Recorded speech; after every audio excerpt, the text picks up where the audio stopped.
যে যেখান থেকে আমার ভিডিও দেখছেন সবাইকে আসসালামু আলাইকুম। যেহেতু বুয়া নেই, চুলা আমারই পরিষ্কার করতে হয়। আর বুয়াও বা কীভাবে, বুয়াকে আমি দেখিয়ে দিয়েছি যে আমার চুলা কিভাবে পরিষ্কার করবেন। বুয়া ঠিক এই প্রসেসে আমার চুলা পরিষ্কার করে থাকে সবসময়, যেহেতু বুয়া কবে আসবে তার কোনো নিশ্চয়তা নাই। আর চুলা একদম নোংরা হয়ে গিয়েছে। আমি প্রথমে একটা গুনার মাজুনি দিয়েছি, বা এটাকে কেউ ঝিকঝাক মাজুনি বলে, কেউ গুনার মাজুনি বলে, বা আরও অনেক নাম থাকতে পারে যেটা আমি আসলে জানি না। তো সেই মাজুনিটা নিয়েছি এবং সাথে একটু হুইল সাবান নিয়েছি। হুইল সাবান যেটা আর কি, কাপড় কাচা হুইল সাবান, সবুজ কালারের, ওইটা নিয়েছি। ওটাতে হয় কি, সিলভারের জিনিস, স্টিলের জিনিস খুব বেশি পরিষ্কার হয়, যেহেতু এগুলো আর স্টিলের। আমার আসলে ভিডিও করার ইচ্ছা ছিল না, পরে ভাবলাম একটু ভিডিও করি, আপনাদের সাথে শেয়ার করি।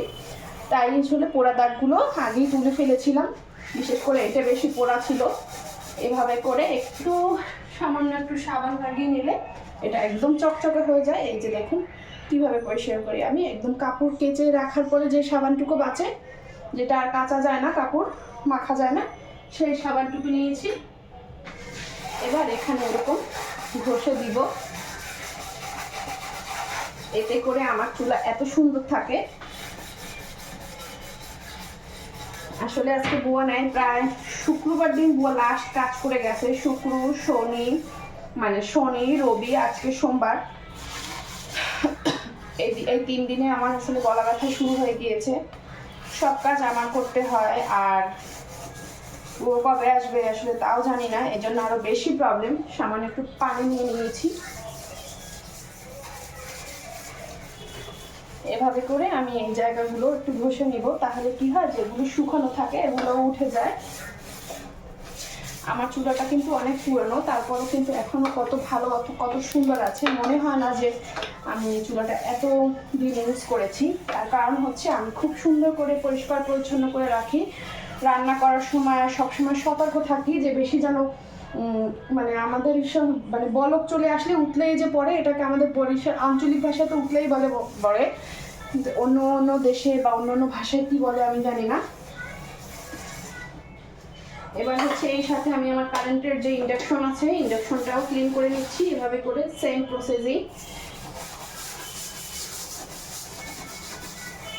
আমার ইন্ডাকশনটাও অনেক পুরানো, তবে ইন্ডাকশনটা একবার নষ্ট হয়েছিল। এই যে এরপরে আমি একটা বালতিতে পানি নেব।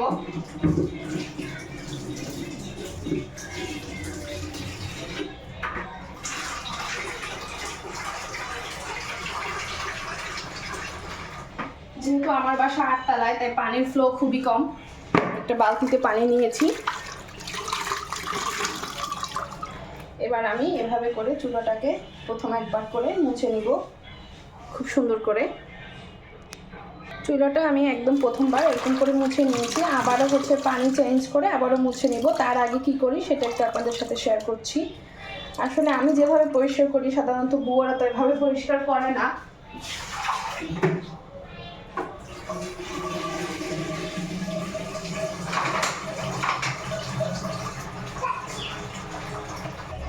এবার আমি আবার নতুন করে পানি নিয়েছি, আর এরকম একটা ব্রাশ নিয়েছি। এই ব্রাশগুলো আপনারা দারাজে বা বিভিন্ন পেজে কিনতে পাবেন। এভাবে করে করলে কি হয়, চুলার ভিতরে যদি কোনো জং টং থাকে এগুলো আসলে বের হয়ে যায় এবং চুলার জালটা ভালো জ্বলে। এই কারণে এইখানে আমি একটা ব্রাশ ব্যবহার করছি। আপনারা চাইলে যদি কারো কাছে এই ব্রাশটা না থাকে, তাহলে যে দাঁত মাজি আমরা যে ব্রাশ,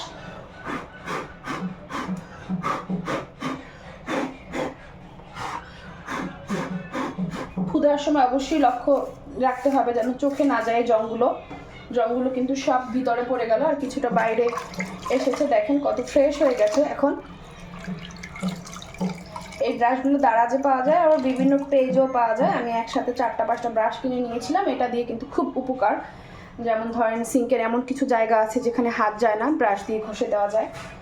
আর ওই দাঁত মাজা ব্রাশও যায় না। এই দেখুন কত সুন্দর করে ফ্রেশ করে আমি ক্লিন করে নিয়েছি। এতে করে আমার চুলে কখনো কালিও পড়ে না। আর আমার চুলাটা আজকে প্রায় 18 সালের শেষের দিকে কেনা, কিন্তু এখন পর্যন্ত কিন্তু আমি একবারের জন্য সার্ভিসিং করিনি, দরকার হয়নি ইনশাল্লাহ। বাকিটা আল্লাহ ভরসা। এই যে এই সাইডটা আমি পরিষ্কার করে নিয়েছি কিন্তু খুব সুন্দর করে। এই যে এই বার্নারগুলো মানে বার্নারের জায়গাগুলো মোছার সময় অবশ্যই লক্ষ্য রাখতে হবে যেন খুব বেশি পানি না থাকে, ভিতরে যেন পানি না যায়। এতে করে কি হবে, চুলাটা জ্বলতে মানে চাইবে না, ঝামেলা হবে। এই একই সিস্টেমে আমি হচ্ছে ওই পাশের চুলাটাও মুছে নিচ্ছি। দুটো চুলেই আমি সেমভাবে ক্লিন করে নিয়েছি। এবার আমি যেটা করবো, একটা চাকুর সাহায্যে এই সাইডটাকে একটু ঘষা দিয়ে দিব, যাতে করে এখানে অনেক সময় পুড়ে থাকে যে জিনিসগুলো, ওই জিনিসগুলো শুকিয়ে মোটা হয়ে থাকে। এই যে দেখেন উঠে যাচ্ছে। এতে করে কিন্তু আপনার চুলার কোনো ক্ষতি হবে না। আপনি ভাবতে পারেন যে আপনার চুলার ক্ষতি হবে বা মানে চুলা নষ্ট হয়ে যাবে, না না, একদমই না। এটা কিন্তু ভুল ধারণা। এতে করে আসলে চুলাটা আরও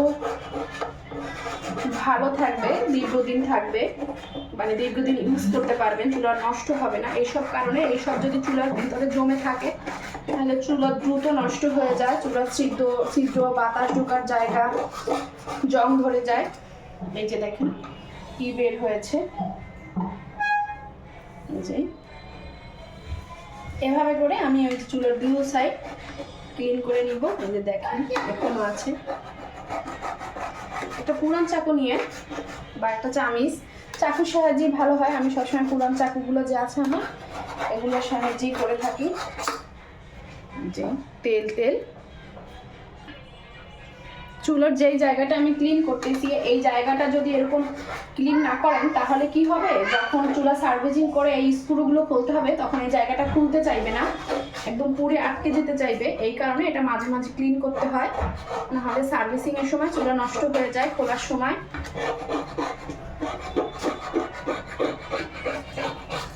দেখুন এরপরে আমি দেবো এই জায়গাটাও কিন্তু ময়লা জমে। এই যে তুমি চা খাবে না? হ্যাঁ এটা চা, হ্যাঁ গরম করে নাও। এই যে এভাবে করে এবার চুলাটা তো খুব ভালোভাবে ক্লিন করে নিয়েছি। এরপরে হচ্ছে চুলার আরও যা যা বাকি আছে সেগুলো ক্লিন করবো, চলুন দেখে নিই। এই যে এখানে আছে স্টিলের এইগুলো, যেটা দিয়ে আর কি ওই যে প্রোটেক্ট করে চুলাটাকে, যে উতলে পড়া ভাতের মার বা দুধ এগুলো যেন ভিতরে না যায়। তারপরও যায়, এটা অনেকটাই প্রোটেক্ট করে। এবার এটাকে আমি দেখেন কেমন হয়ে আছে, সামান্য একটু হুইল সাবান নিব।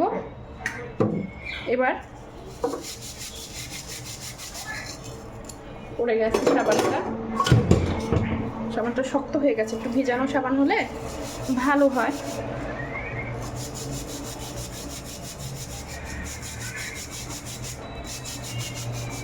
এটা কিন্তু শুধু গুনার মাজনি দিয়ে এরকম ঘষলে এত পরিষ্কার হবে না যতটা আমার এখন এখানে হবে।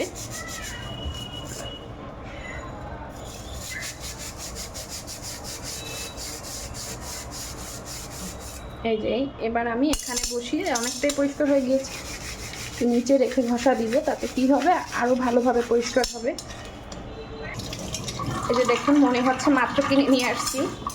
এভাবে করে আমি আমার চুলাটা পরিষ্কার করি। এবার এটার পানিটাকে এবার হচ্ছে গিয়ে বার্নারের এইগুলো জালিগুলো পরিষ্কার করবো সেমভাবেই।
কল দিয়েছো তোমার বাবারে?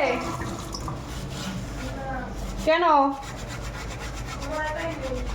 এখন দাও। এমনি খায় না পাশে রেখে?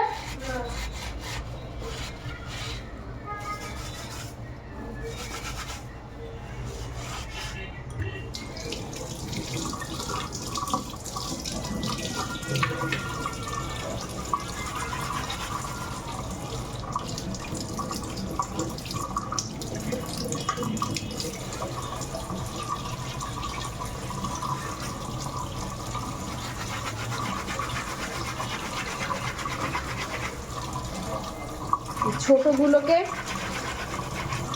এইভাবে নিয়ে তারপরে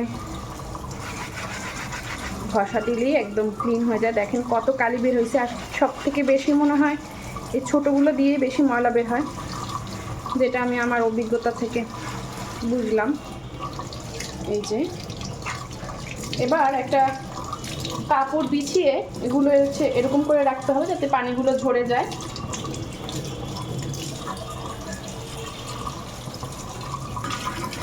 এবার হচ্ছে এই ঝিকাগুলো ক্লিন করার পালা। আসলে এই জিনিসটা ক্লিন করতে খুবই কষ্ট, আমার একদমই ভালো লাগে না, জানি না কার কেমন লাগে, একদম ঝামেলা মনে হয় কেন জানি আমার। এই যে এভাবে করে সবগুলো চুলার এগুলোকে এইভাবে ধুয়ে রেখে দিয়েছি, পানি ঝরার পরে এখানে দিব, নাহলে চুলা নষ্ট হয়ে যাবে। এবার কাউন্টারগুলোকে এবং চারপাশটাকে আমি হচ্ছে লাইজল দিয়ে খুব ভালোভাবে মুছে নেব। তো আমার ভিডিও আপনাদের কেমন লাগে অবশ্যই কমেন্ট করে জানাবেন। পাশে থাকবেন, সুস্থ থাকবেন, আমার জন্য দোয়া করবেন, আমার পরিবারের জন্য দোয়া করবেন। আল্লাহ হাফেজ।